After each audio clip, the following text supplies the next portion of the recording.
Yep. Hello and welcome to another episode of Property-Pxrn, the premium property podcast, brought to you by your hosts David Lindley. And I'm Matt Giggs. And our star today is none other than David Warburton of WeLocate and Burton James estate agents. That's right. From Tup North, from Yes. Bury. Indeed, yeah. You made the long trip down to see us in London, so thank you so much. Yeah. Thank you for joining us. You're welcome. Thanks for having me. How you doing? You all right? Really good, thank you, yeah. Early start this morning, but it's okay. It's okay. Bit colder up north as well as I got here. Top off. Yeah. Top off.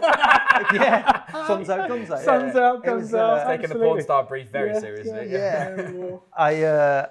No, honestly, I had like 3 layers on this morning. I got here, I was like, what the hell? So I was just carrying my coat around on the tube. It's the other way for us, isn't it? You pack. Pack light. Pack light, absolutely. Yeah. So, talk to us about your business then, because you have 2 businesses and... I do. Well, I suppose you maybe more than that. I was thinking about your agency brands more to speak. So what I was interested in was looking at the premium property, why you have 2 brands in the first place, and how you set up your business, how you came to be in business in the first place. So give us a bit of an introduction into who you are, what your business is, where you are, and how it works.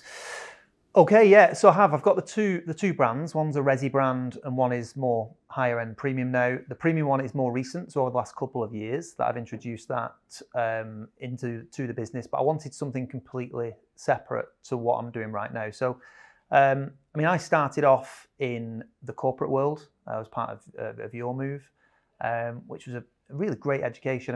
I know you've come back from a sort of countrywide background, haven't you? And I think anybody who's wanting to start out in the industry, I'd always recommend a corporate start. I think you need a bit of time. Saying that on the last one. I do really believe it. I get asked a lot, how would you get into the industry? What would you recommend? And my answer is always the same. I think either a really good independent that you can learn from, or go and do corporate, because you learn every position in corporate, and you invariably have to climb the ladder to make a success of it. So I worked at Your Move for probably 6 or 7 years, and if I'm dead honest, my goal there was to get as much experience as I could. Worked there for about 12 months and then set up on my own, but I just really enjoyed it, sort of climbing the ladder there. And things changed within the industry, I think. The likes of Purple Bricks and Yopa came out, and the corporate world became, I think, doubly difficult. I didn't like where it was going, if I'm dead honest with you. What do you mean by that? Doubly difficult where it's going? So I think when you start your own business, you've got your own values. And what I found, I remember, I'll never forget it. It was one of the sort of the final straws for me in a way. I remember coming out of valuation. It was only mid-range stuff, so it was about 250,000. It was worth around 240 to 250,000. And as a company, we were losing a lot to the likes of Purple Bricks and Yopa at the time, because they were just coming forward with their £1,000 offering. And I remember coming out and speaking to one of the managers above me and saying, did you overvalue it to get it? No.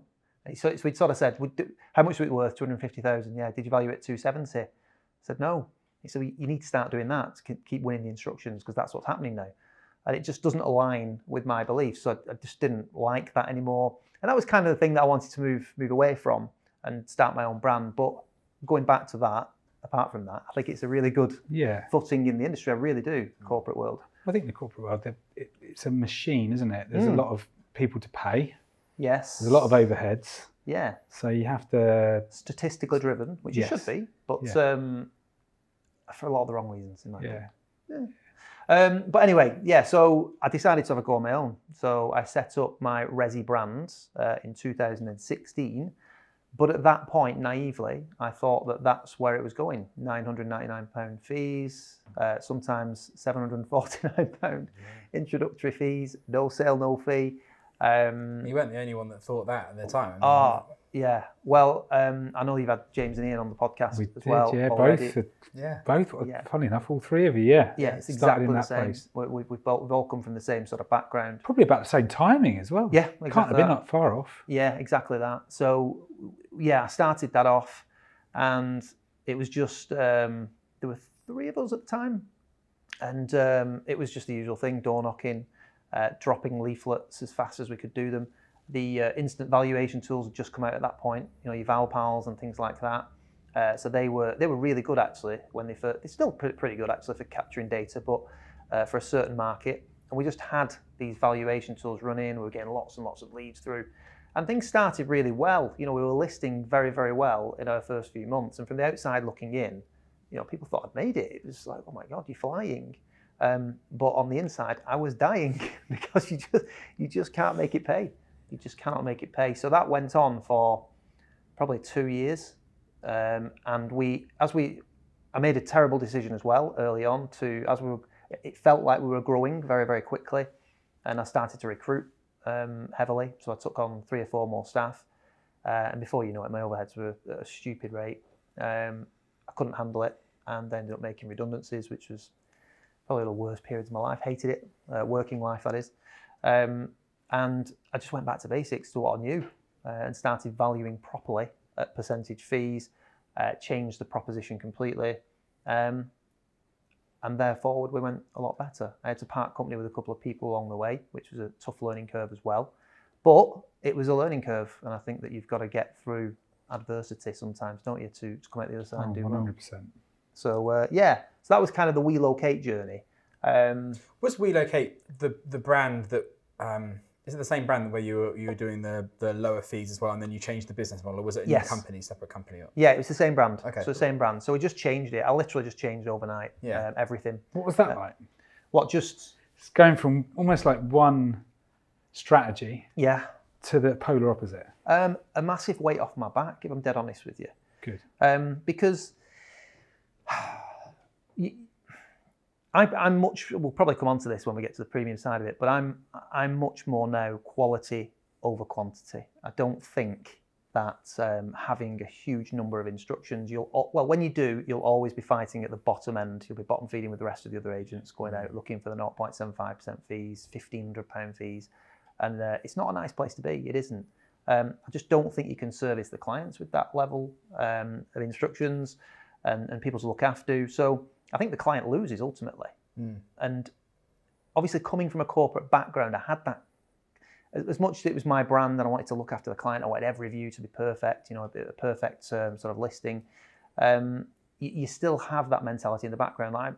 I'm big on KPIs, big on stats. I love my statistical data. I measure our stats every day. And that's one great thing that I did learn from corporate from day one. Spreadsheets for everything, which was handy. But I think that once you get to a level at the bottom end where you're just fighting for fees, you lose sight of what you're actually trying to achieve. And that's exactly what happened. I hated it. It's really interesting, that perception there. Yeah, totally. Or that reality, actually. Yeah. And it wasn't a good time, to be honest with you. Like I say, I had people from the outside looking in going, oh, you're flying, you're doing so well. And I was like, oh, yeah. With gritted teeth. Yeah. Well, it's great. It's really great. I can't sleep at night, but yeah. But I think like it's a funny thing. I think we're on sort of similar missions, kind of with different methods of getting there, of encouraging agents to move up market, be it through the Complete Agent or By Design or the podcast that we're doing here today is all centered around that. Yeah. And the bottom end of the market can be so tough and I think it's getting tougher as well. You have more agents than ever before, more pressure on fees than ever before. And then you end up in a bit of a tailspin sometimes if you take on more and more stock, you need more team members to service that. So your overheads go up and then you need more stock to service the overhead bill. Yeah. And also, if you're going to hire really great people, you got to pay a lot more money for them. Yeah, exactly that. That's a really great point. A really great point. Not only, it's not easy, right? There's not many. I also think as well, on that point there that you've made, I think it's really a really good one. I think the best people generally will probably go off and do something on their own anyway. So you'll find that you're on that merry-go-round. You'll get somebody great in. They'll be doing well for a certain amount of time, and then see you later. Somebody will come along and get them, or they'll want to have a go on their own. So you're kind of on that merry-go-round. So I think that the industry's changed for that. I think obviously Purple Bricks actually helped in a way. I think it was a. Do you know, when you mentioned Purple Bricks earlier, I thought it paved the way for people to consider being self-employed. Yeah, I totally agree with you. I do agree with you. I think that's what happened. I think it was actually a really good idea. And obviously it's worked really well still going, although it's a different proposition now. But it's obviously, I think, led the way for the likes of the XPs and Keller Williams and all that sort of stuff with the self-employed models to It thrive. certainly broke that ground, didn't it, of self-employed as a concept in the industry. Yeah. Absolutely, and it's completely normal in Australia and America, and it just felt like we've been behind almost. Do you do, this might be a short bit of conversation, but do you do any self-employed agency within WeLocate in your business? Do you have any of that? Or Not yet, but it is certainly something that I'm going to be going down, a route that I'm going to be going down. So I've recently downsized quite a bit, so we've had to restructure quite recently with a few changes within the company. So, I have finance, lettings, sales on the resi. We've now got the higher end brand. I've got stuff with Ian James going on. There's a lot going on. And I know how that feels. I completely understand. spinning. Absolutely. So we've had to restructure, and we're going through that at the moment. But I think that I will be going down, partner agent route. I think it's the better route. I think it's the better route for everybody. I think it's better I actually think it's better. You've got to reverse engineer it. What is better for the client? And I actually think a personal agent is better for the client every day of the week. I really do. You've got to have a strong support team, which we do. But going out valuing myself, going out to the high end stuff that I've learned certainly over the last few years. Again, I'm sure we'll come on to that. But they need you. They want you, and they need your expertise, and they need guiding through it. And you need good, strong team members behind you to support that journey for them. And that's what I love actually about the high end in comparison to resi. Just elaborate on that for a second. What do you mean?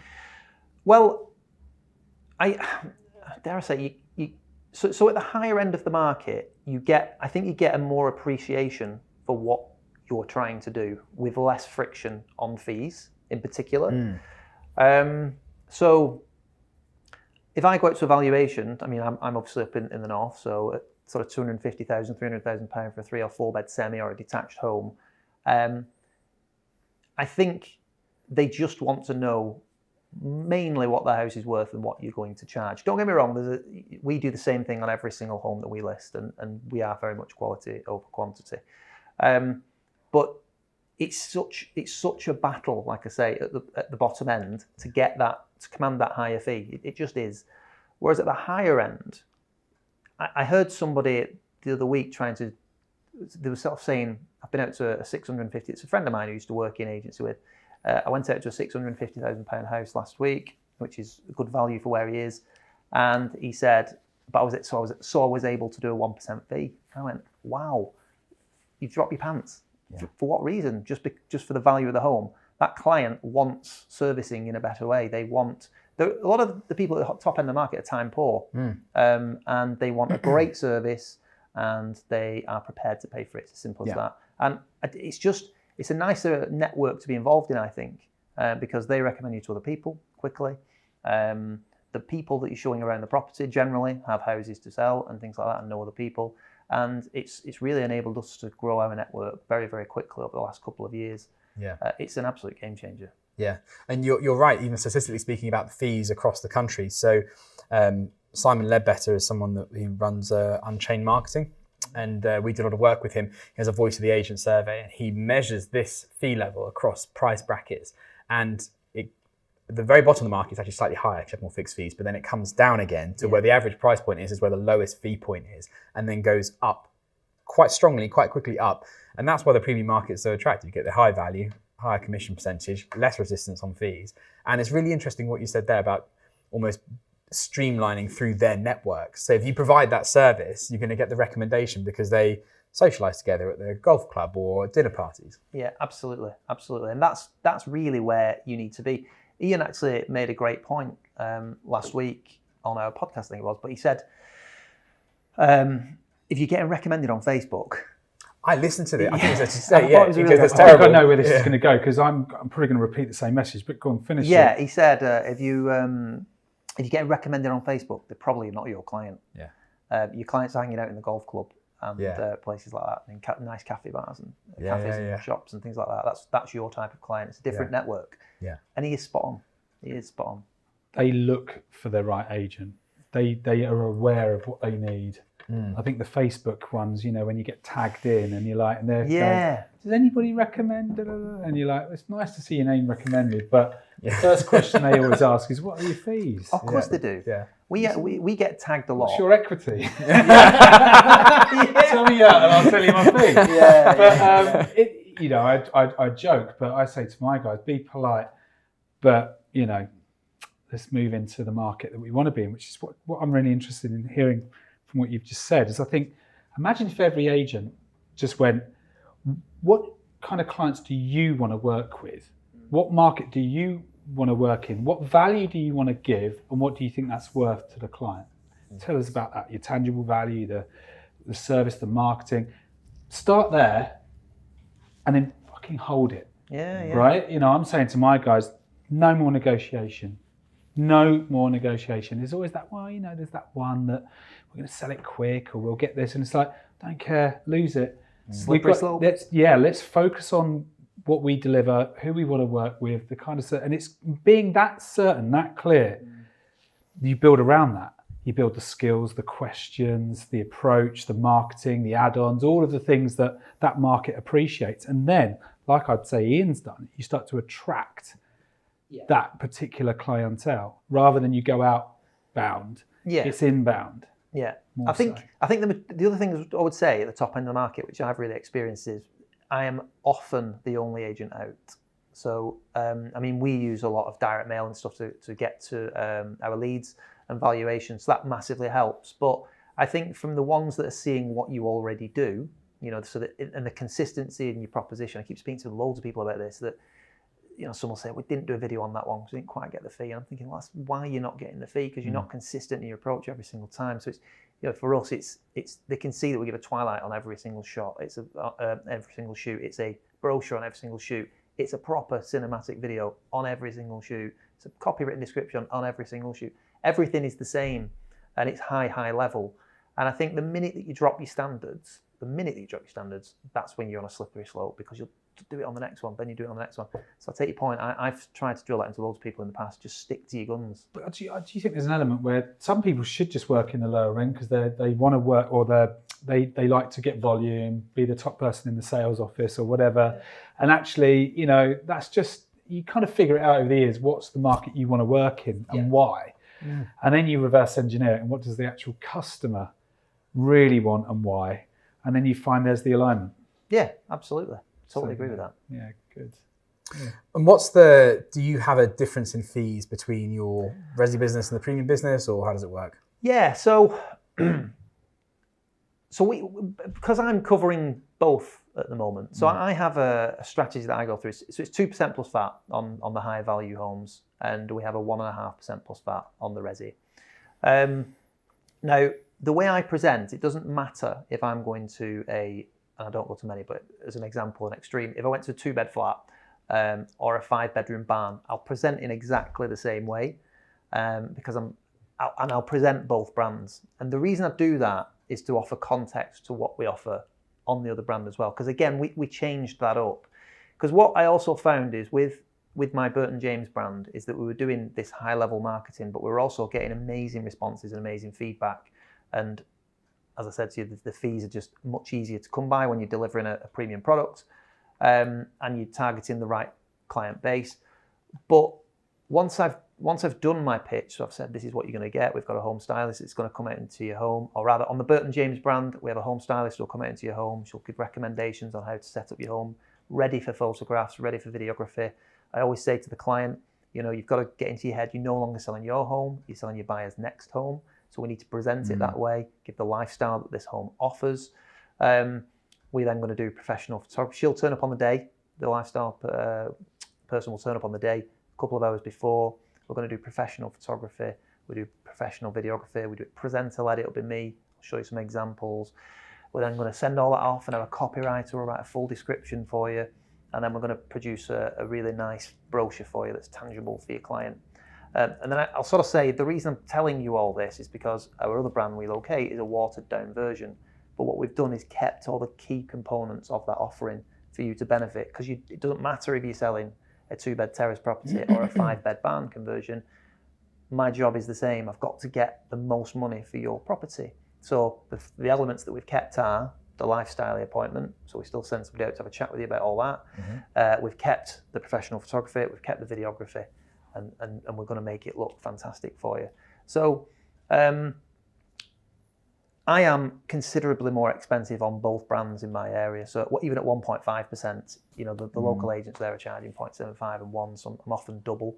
But I get it. I don't get it in large quantities anymore, but I don't want it. You don't want it? No, I don't want it. It's because you want to deliver me. what you promise. Yeah, exactly that. Exactly that. So give me 5 or 6 on each brand. Was there like a time period where you're going to, you know, I'm going to have to just face facts that volume's going to go down? Yeah. And income's going to follow, but it's going to a long-term supersede in the next year or 18 months or 2 years. Was there like a conscious, like, do you know what? I'm just going to write off this year or whatever. Yeah, exactly that. Last year. Yeah. It was actually last year because I only changed the WeLocate brand properly last year. Burton James was flying, and WeLocate was up and down. It's, you know, it is a tough market to be in, the resi market, when you're dealing with volume and low fees. And I said to the guys, when we had a bit of structural change and a couple of staff members left, I said, we're going to go through some pain, short-term pain. I said, but we're going to have to. So I'm going to lose some instructions, but I'm okay with it. I'm going to turn some down that I don't want to be associated with. I want us to be uniformed. I want the website to be uniformed. I want the type of property that is coming to the market to be uniformed.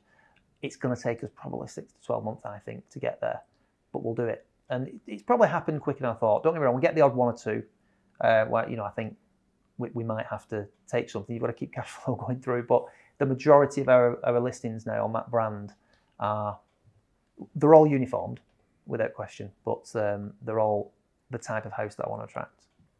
So just talk branding for a second. Why did you need a second brand for the premium market? It was a combination of things. So in my heart, or my head, probably both, a bit of both.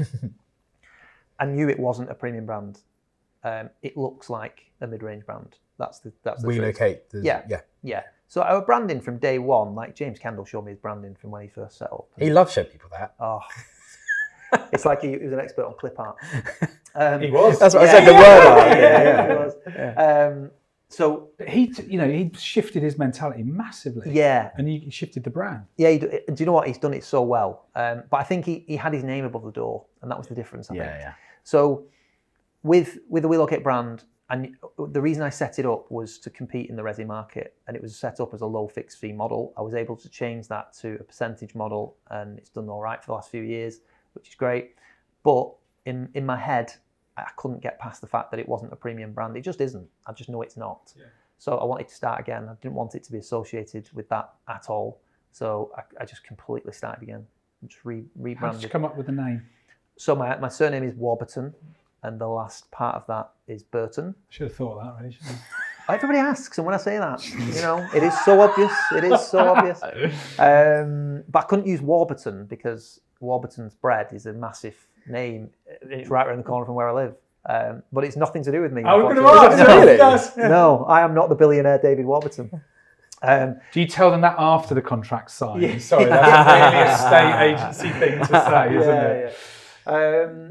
And then the second part of that is my son's middle name. So I was going to go for just my son's name, but he's called Eddie James, and somebody said it sounds like a Bucky's. So you're right. Yeah, you're right. I'll not go with it. Wait till we get your porn star name later. Yeah, we'll get that out of you one way or another. Yeah. So yeah, we went with that. And it's I just love it. I mean, I love agency. I always have, but I love premium end. It's brilliant. Do you know? I've said a couple of times on here that I've heard so many times of agents doing what you've done, being in the resi market, moving up market, loving it. I've never, ever once heard it the other way around. Where someone's been in the premium market, no, not for me. I go back to volume game. I've never heard it. Give me the stress. Again, I don't want even too much publicity, but me and James talk all the time about that. And sometimes when you do have to, because he does the same sort of thing as me, he goes out and does the odd 3 or 4 bed semi or something like that. And it's more the passion. There's just no passion there for it. I just like to do properties that I like as well. They don't have to be multi-million-pound properties. And where I am, anything from $500,000 up to $1.5 million is probably the premium value. Yep. I've got one at the moment at 2.75. I've been to a couple in recent weeks at 2s and 3 millions, which is nice. But the ones that really sell are $500,000 up to $1.5 million, and 2% on fees on those. Great. Sniffed at. Yeah. It's a great business. And they churn, they sell. Oh, they absolutely. Too far up the market and they become stickier. And I get that. Yeah, absolutely. So, yeah. And it's sort of not about price as well, is it? You'll see something maybe at the bottom range of where you look at there, or maybe the top range of WeLocate's business, and you go, yeah, this is really fitting for the service. It fits. Yeah, absolutely, it does. And I've also got the other thing as well, for anybody thinking about moving from Resi up to premium and maybe rebranding, which is obviously what I've done. I think you'll find I initially started, I always present both anyway, but it's everybody chooses Burton. There's nobody chooses, not one person has ever chosen WeLocate, not once. Yeah, despite the extra fees, despite everything. I like to do it because part of me thinks that if there is a bit of a fee war, I can still get it on my Resi brand, if that makes sense. Yeah. And I'd rather get it than not. Yeah, you've got that reserve position there if that's the issue of contention. And that's been a bit of a game changer, because if there is a house that I do really want and there has to be a deal done, I can either do the deal and make the house look amazing on Burton James and it's a nice tick in the box for us, or I can say, well, not too fussed, we'll put it on the Resi. Yeah. So the tangible difference between the two is perception. Yeah. Honestly, and we do sort of we'll go the extra mile with the home styling on Burton James, but mainly copywritten descriptions and brochures. Lifestyle. The staging. Yeah, but we'll do that. We'll do that to a certain extent on WeLocate, and that, to be dead honest with you, Matt, that is more a pride issue for me. I cannot put a product out there where the house isn't that great. We've got. And is that because you invest so much in that presentation? Yeah. That for it to be the best opportunity to get it out there in its best light, it's like there's no second chances. We need to get this right. Yeah, exactly. We had a 2-bed terrace last week. And it's only 300,000. It's 250,000. I can't get a massive fee on it, but we went to town on it. Because it has to be right in my head. I just will not put out an inferior product. What about now that you'll get another owner or two or three, and they'll see that and go, "Oh, I want that. I want the same." No, does your brand then?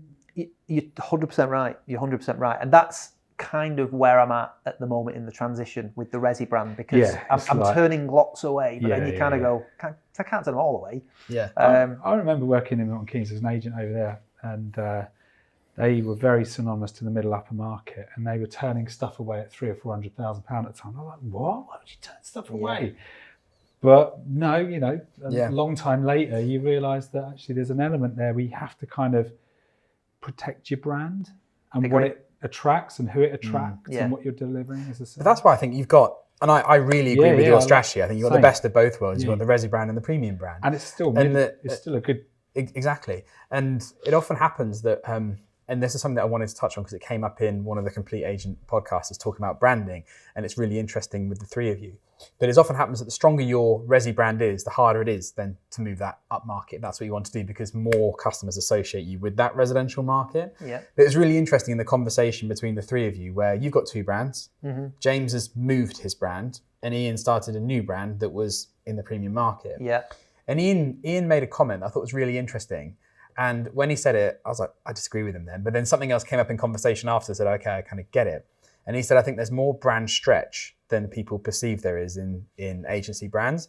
And I thought, I don't agree with that. I've not seen much of it. But then he qualified it. And what he said is because Storey's, his brand is a premium brand, you can stretch down. So people will always aspire to a premium brand, won't they? They'll always be quite happy to use a premium brand.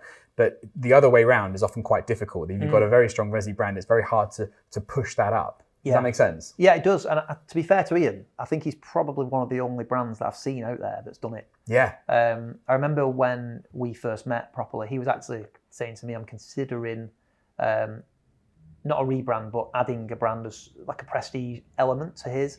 But for me... From Storey's, was that? Yeah. Oh, right, okay. From the outside looking in, I said to him, I just don't think you need it. I think your brand is amazing.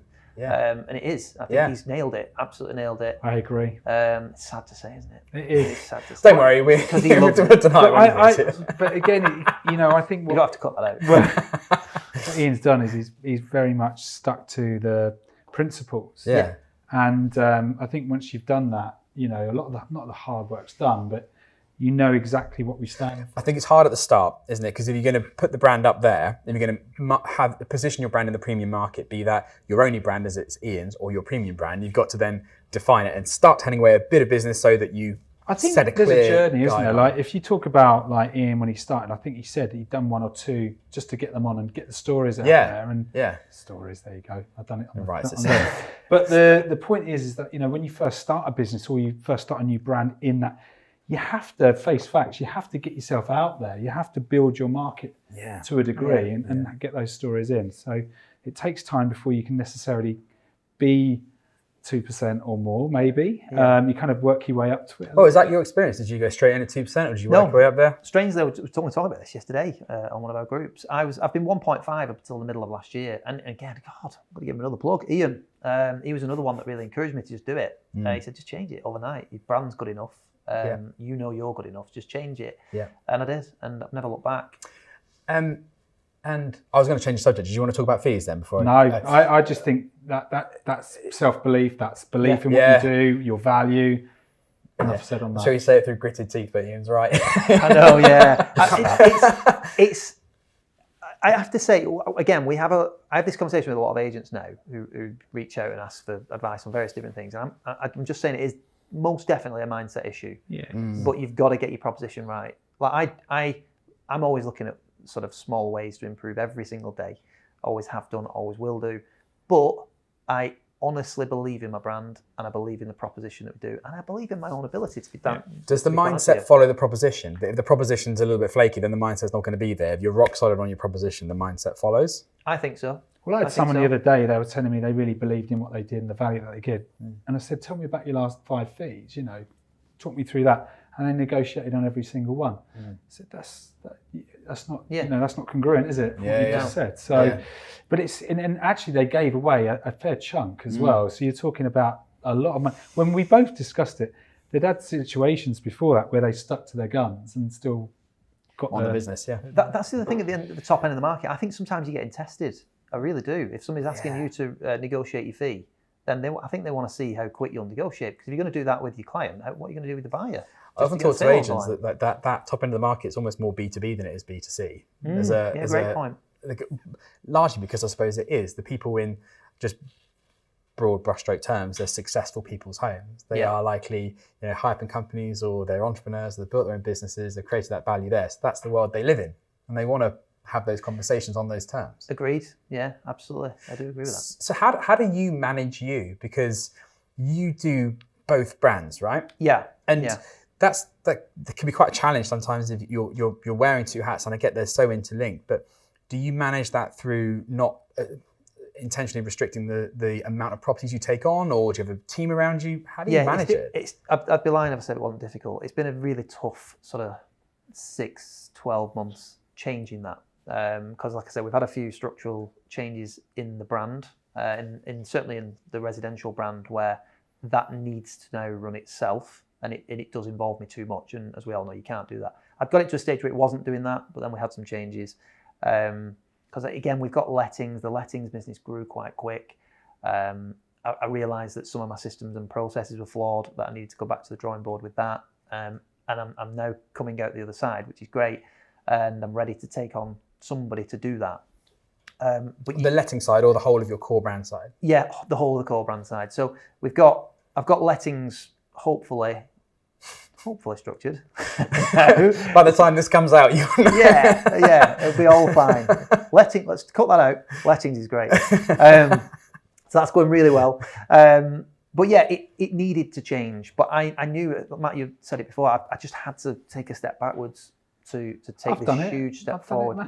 Recently, I think sometimes it's putting your ego in a box, isn't it? And kind of going, do you know what? Actually, it's not right. I need to listen to myself. I need to listen to what I want to be doing and working on. And if it's not right, it's not right. You've got to make that decision. Yeah, 100%. That's actually more admirable than I see some people continuing to go down a path they know that's not right. It's that maturity, isn't it? Yeah, agreed. So it's been difficult. Yeah, difficult. My diary has to be quite meticulously organised, and there's a lot of late nights, I'm not going to lie. My family love it. But it's for the greater good, and it's... We're only 23 23, 24, I guess. I wish. I'm 43 now. Look at him, he's like a Bloody spring hell, chicken. yeah. Because I can't grow any facial hair now. I've always claimed that one. Yeah. I don't know. I need a stick-on beard. So it's been tough. So how do I manage it? I just have to have a meticulous diary, and sometimes it's got to a stage now where Pauline, who looks after my operations on the sales side and stuff now, she will often email me saying, "Do you want this one?" It'll be a valuation that's a questionable house, and sometimes we might have to just say, unfortunately, we can't. Not for us. Yeah, I mean, one thing you can say obviously is that perhaps we won't have the type of client that would buy your property, so we're not sort of just turning you away. It's just I don't think we can help you as much. And I like to pass it on to other people because I've got self-employed people that I know that I'm happy to pass business on to, so that does help. But ultimately for me, it's more about the new brand and growing that, and the resi kind of takes care of itself. Just one point on that as well. One thing that's been really good is that a lot of the people that view properties on the higher end brand have houses to sell that are perfect to the brand. Tie-in. So it's been absolutely Completely agree. brilliant for that. So one of the massive benefits for mainly advertising only on the top end brand is for that, because you get all the houses to sell, and the mid-range houses to sell in my end, they're all good houses, you know. Yeah. We say that with because the buyer design business is essentially that premium brand in a box for agents. But that's one of the things we talk about is there's that element of, I hate this word synergy, but there is a synergy between the two, and also lettings as well, because quite often you'll get a premium homeowner there, and the chances of them being a landlord is slightly higher as well. So there's opportunities that come off the back of that. So you can keep the ball with your own team, if that makes sense, and pass it between lettings, between the core brand and. That's one of the biggest changes that I've seen. There's just so much more opportunity. Yeah. You know, you might be dealing in smaller numbers. Certainly, I am at the moment, but the opportunities are just tenfold. Yeah. Alluding to lettings there again, I took a client on last week. He's got 10 houses in his portfolio that he manages himself, but he's not going to be managing very long because they're going to come over to us. You know, so just opportunities everywhere.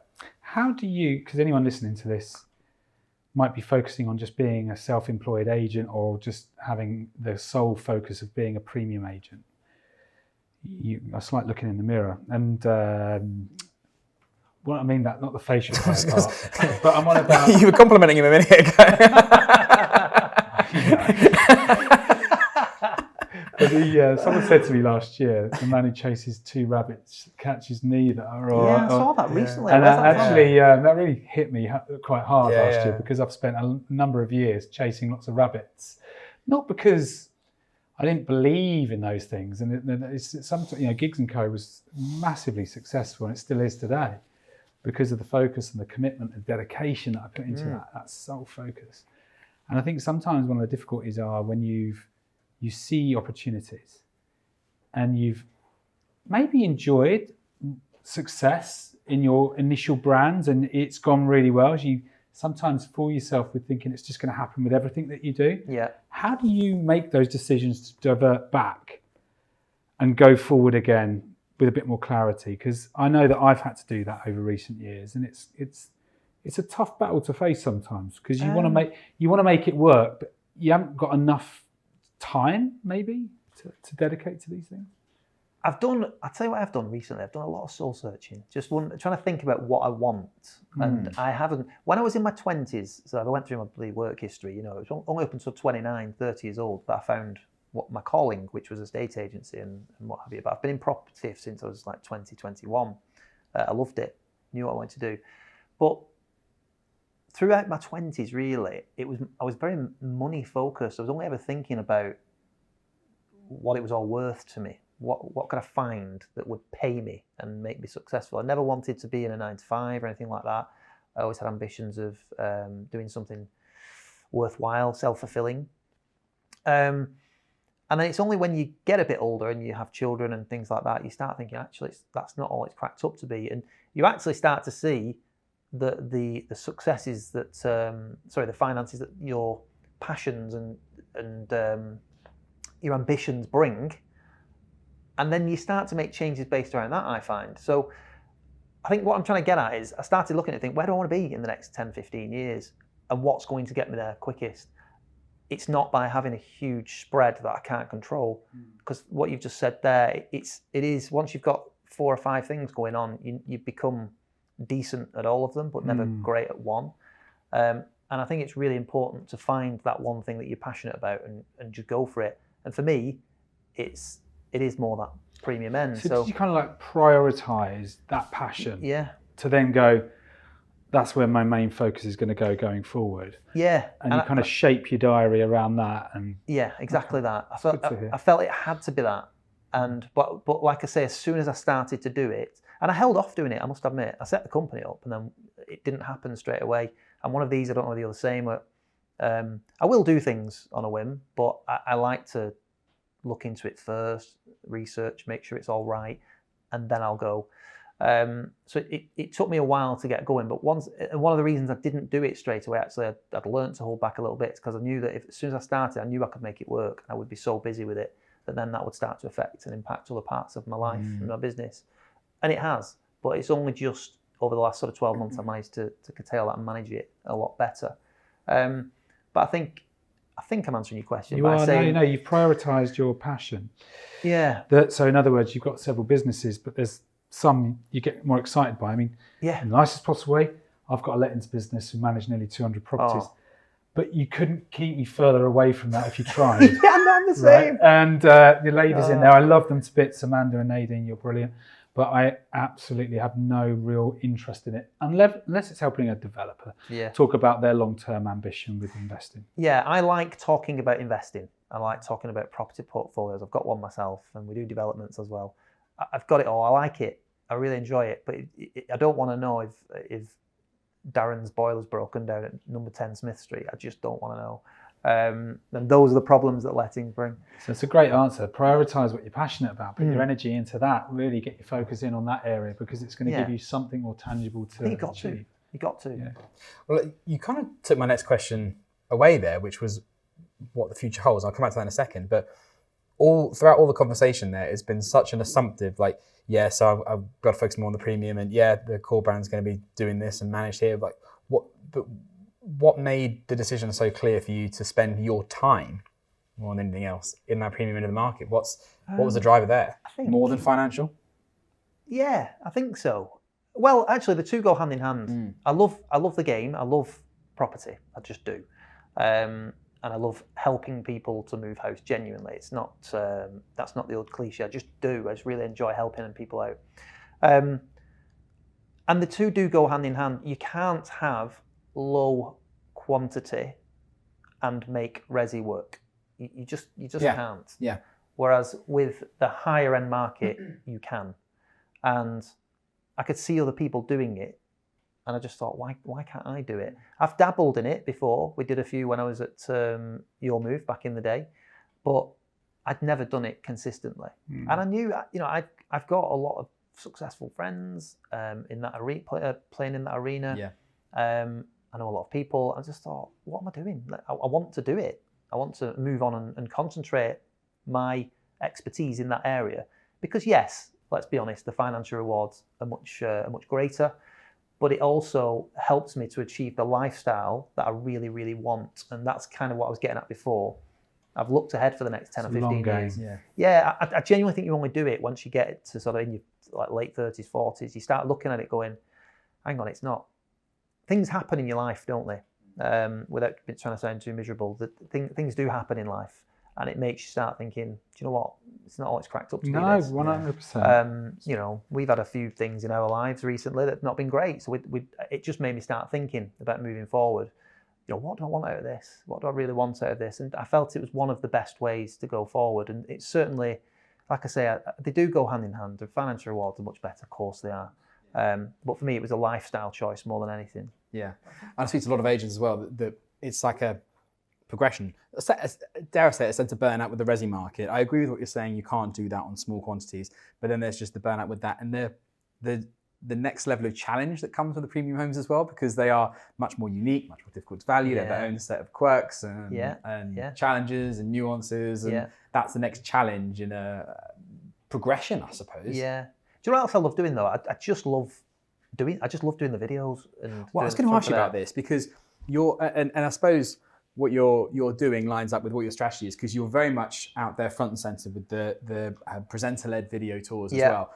And I guess that's tying into a strategy of you being the person. Yes. Creating that local fame around you as the person, the figurehead for that business as well. Yeah. So talk to us about your presenter-led videos, because they're great. I've seen a few of them. Thank you. That's very kind of you to say. Well, I love doing them. They were never as polished as they are now, I have to say, and you can probably find a few if you look back far enough. They were terrible, but in 5 years' time, you'll say like the same thing about the ones now. Yeah, so it's absolutely true that, and I'm always looking for that edge on the next video. What can we do? I'm always stood behind the camera thinking, how does it look, and how can we make the transitions better and stuff like that. They've got more cinematic as we've gone along, but I feel that video is probably the biggest USP when it comes to a property sale, putting it on the market. It's the only way you can really, really stand out. So let me challenge you on that for a second, because any agent can do video. They can't. Good answer. They can't. They can't be you, is my point. And I think that just flying a camera around a house is not the same as being stood on camera, because I can tell you firsthand, people want me. They don't just want the product overall necessarily. They want me, and they want me to sell the house. So I think anybody who's going self-employed, if you're struggling to get behind the camera, just perfect your craft. It is a game changer, and it has been for me for years now, not just on the higher end stuff. It has on the resi stuff as well. I think it's, obviously Tanya's just been here. I've met Tanya Baker. Tanya Baker's videos are fantastic. We have never met. She had no idea who I was when I walked in then, but I knew exactly who she was with her 50,000 followers on Instagram. This is the crazy thing. There's everything you've just said, and I always think of video that it fast forwards so much of a relationship. The funny thing is, so we had Tanya Baker, so we're recording 3 podcasts today. We had Tanya Baker was first, then yourself, and then we've got Oliver Howard, who's seen him. Great videos. Well, there you go. He's almost comedy a bit in there. Some of his stuff really makes me laugh. Yeah, they're brilliant. But like, he's got that's his edge, and that's a whole different conversation as well, isn't it? Yeah. But it was really interesting. So we told Tanya, who was going today, and she's like, "Oh, Oliver, can't wait to see him." And they've never met. No. But they both feel like they know each other because they've seen so much of each other online, and it's like, but it's not who charges the least. It's who do they like the most from a customer's perspective. I agree. Yeah. And I think this is where video brings you to a place where you can get your authenticity across, and you can get your connection with your audience, and those people that follow you become, generally speaking, people that admire what you do and they like what you do. And actually, that's the whole idea of this. This is the whole idea of videography and building your personal brand, and whilst building the business's brand. I think it's pretty important. Just the Complete Agent is a group of estate agents that, David's been listening. I haven't yet, but I will do, because I've got a lot of time for all of the guys. He's a tough nut to crack, is all. You'll get that. He doesn't listen to this one, so I prefer watching my own videos. Imagine if I was serious. Someone said to me, "Do you watch your own videos?" Like, no way. I hate watching my own videos. I'll cut that bit out. This is all on camera. But it's direct mail. And a lot of it seems, from the outside looking in, to talk a lot about that approach. Yeah. Tell me about your take on that, because it's one of my weaknesses over the years. Like we all just talked a minute ago about what are your strengths and getting them across on camera. I'm probably better at that than I am across other areas, like my prospecting. I'm terrible at prospecting, if you want to call it that, or direct mail. It's just something in the business. It's never been a major force of our businesses, but it's not because I've got anything against it. It's just not been as important as it is to other people. Tell us about your successes with that. Again, if you're not doing it, I'd say to anybody listening, it is an absolute game changer if you get it right. Now, there's some great companies out there, the likes of Spectres, Home Searches, where you can do the sort of 1 week, 4 week, 6 week letter drops and things like that. But with the greatest respect to those companies there, they're all the same. A lot of them are the same. People are writing the same thing. So you'll go into, if you've seen it yourself, you go into an empty property, there's about 15 different postcards on the floor saying, we've just sold a property here, or we've got buyers waiting and all that. We're just about to send a postcard out. Postcards are all right. But you know what? You're right, though. It's like, and we've looked at the imagery and the message on it and stuff, making sure that it's more us than but Matt, the rest. That's a marketing mix, and you've got to do it. We do postcards, of course we do. I'm not knocking them at all. But in terms of direct mail, the majority of people will just put something through a door saying, "We have just sold. We are incredible at what we do." Blah blah blah. Yeah. The direct mail that I've always done is informative content. Yeah. So it's always geared around what is the market doing in our local area, and how is that going to affect you if you're looking to sell or rent your home? Simple as that. Yeah. It's long form. It's not like one sheet of paper. Sometimes it's 4, 5, and 6. And I have to say it is comfortably the biggest return on investment we get. How regular and what's your strategy? Sorry. So I do quarterly, definitely. So every quarter. Like a newsletter type. Newsletter, yeah. So every quarter a newsletter goes out. But I say it's a newsletter. It's not like your standard stapled together and double-sided. It's a proper letter. So it's addressed. It's not obviously addressed to the person because I don't often know who they are. But it's addressed. It's single-sided. It's usually 5 or 6 pages, and it's informative content about the market. It gets sent to FG&H post council tax bands, so we know that those are at the higher end of the market. And that's done through the postal system? Yeah, so we do it. They're all the envelopes are handwritten and hand stamped and then folded. It's a big operation, and one of the reasons, the main reason, going back in the day, that isn't it? I know, but it's that's all a nice about touch though with the hand. Yeah. Well, it's about opening it. I think if you get a franked envelope that's printed, you know when it's away. Yeah. I don't often open them. You know when they're junk mail. You just rip them up and chuck them away. With a handwritten envelope, you will open it every single time, and then it's just about getting the right message in front of people. So we do them every single quarter. It's informative content. In my area, I'm sending out 7,000 every single quarter to the same homes every single quarter. You'll get the odd one or two who tell you that you're wasting paper and you need to start thinking about your carbon footprint and take me off the database. Of course you do, you always do. But it's such a small percentage that the majority like it. We book loads of valuations of it. In terms of, I think I mentioned it on one of our pods, but in terms of units, you might go, that's not an amazing return. But you've got to remember, you send them to FG&H postcodes. Not about unit numbers. No, it's not. It's about pounds, Yeah. pound notes. And you know, the one we did at Christmas, we sent them out in December. We wanted them to land between Christmas and early New Year, so that you've got the New Year, New Start Brigade, everybody picking it up.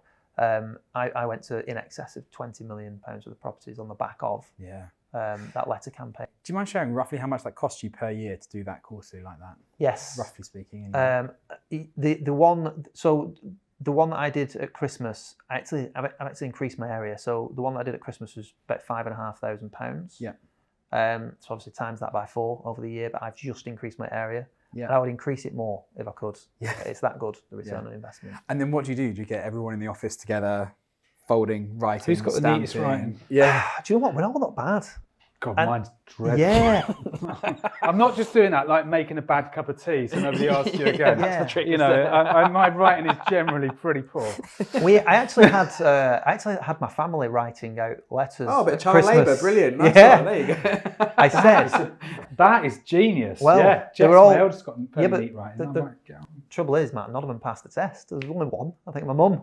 And my mum ended up writing a few over Christmas. She loved it. But that's not a sustainable method, obviously.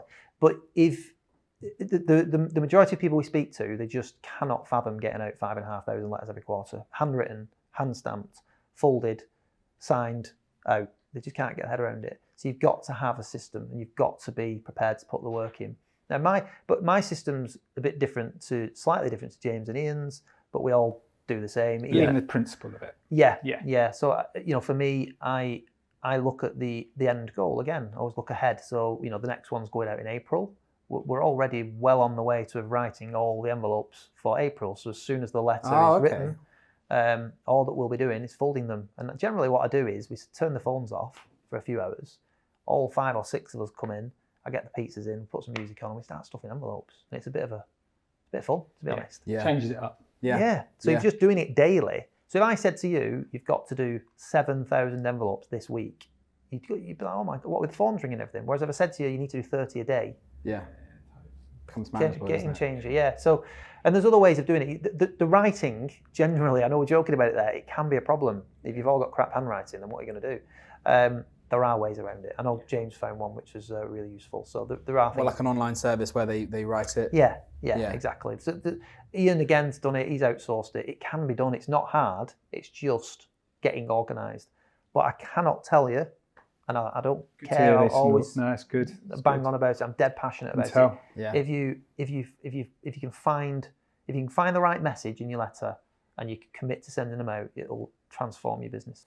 And one last quick question on that, because we're talking about the off-market market, just maybe not the right term for it, but the whole of market. Yeah. I appreciate it's not an either or question, but on-market touting versus the off-market general updates, where do you sit in favour of one or the other? So we do both. And again, the on-market stuff, I tend to do them in bulk. I don't do the 1 week, 4 week, 6 week. I just do it. I feel like it's the same principle, handwritten, hand stamped. Yeah. I subscribe to no bullshit. So for me, it's more. How much does that cost a month? Look at you. So, and what I mean by that is, I genuinely just want to update you. It's like when you go to a valuation, they'll have 3 agents out, and one will value it at $1 million when you know it's just not going to be $1 million. Yeah. And I'm big on my data. I like to show pound per square foot. I like to show, obviously, best price guides. I think it's still great, but pound per square foot, what's happening in the area. I'm not valuing your home. The market's valuing your home. So I just want to tell people what's going on. So every month or so, usually in line with the Rightmove house price index, things like that, I like to just tell you what's going on. So this is your on the market monthly update. The beauty of it is you can relate it to what should be happening with their advertising right now. So the latest one we did was basically, so Rightmove have reported that 5% more buyers have come to the market now. However, there are 15% more properties. So there's more competition. People are taking more time to make decisions. And this is backed up by the fact that it's now taking 71 days as opposed to 51 days to sell a house. So that's gone up. So it's really important that you price your property. However, sales are up 20%. So you must have been getting loads of viewings. Your agent will have been talking to you about that. So you can kind of subtly bring it back to that. Yeah. So your agent will have been talking to you about that, I'm sure. But when they're reading it, they're going, I've not heard from my agent for 6 weeks. So it's just that little bit of subtlety. And like I say, it's long form, it's educational, it's just updating about the market. And then at the end, there's a little bit, next steps. If you fancy an informal chat, give us a call. There's never any push. And to be honest, that's my style. I'm not the type to... No, you can pick no hard sale, but position of authority from the understanding of the marketplace. Awesome. Exactly that. Yeah, exactly that. So I like both. We do both. Cool. Fair enough. Yeah. Right. So we've reached the end of our podcast, and we do have a bit of a stupid closing tradition. He's braced. For those of you that are not watching, like, David just sort of audibly sighed. I actually think mine's not bad. Good. Oh, Let's okay. have a challenge. I think it's not bad. I think it's going to be up there. Good. I think it is anyway. And it depends how you interpret Set our it. expectations very high now. My porn star name is Guy Dougal. Oh. It's not bad, is it? That's pretty good. That's got a ring to it. I'm assuming Dougal's the middle Guy name. Dougal. Sorry. Yeah, Guy Dougal. There you go. That's I like up there. that. I would say I that's think in the top 4. That's pretty good. Yeah, Definitely. yours is at the top. Kevin I believe. Tiny, I mean, Infuriates me. That's incredible. Yeah. I'm going to get someone to make No up one for will it. ever beat that. I don't know. It's just so absurd, isn't it? Yeah, it's a bit random. Yeah. David, thank you so much for joining us. Really enjoyed chatting to you. Really No, enjoyed thank you. chatting. Thanks There's for so inviting me much on. Really value appreciate there. it, guys. And also, like, really, I can't think of the word here, but really agree with the journey that you're on with the Complete Agent, with Ian and James. It's been a great opportunity for us to have the third of the 3 musketeers from the Complete Agent on the podcast today as well, which is awesome. But the journey and the mission that you're on of encouraging agents to move up market and helping them on their way is something that is close to our heart with what we're doing with this podcast, with By Design, with our newsletter, with everything. I think it's the right thing for agents at the right time now, isn't it? So yeah, absolutely. Awesome. So again, thank you. Thank you for sharing so much. Thank you, guys. Really appreciate it. Making the trip down from the frozen north. We really appreciate it. Cheers. And thank you for watching or listening to this episode of Property Porn Stars. We really appreciate it. And we'll see you in the next episode. See ya.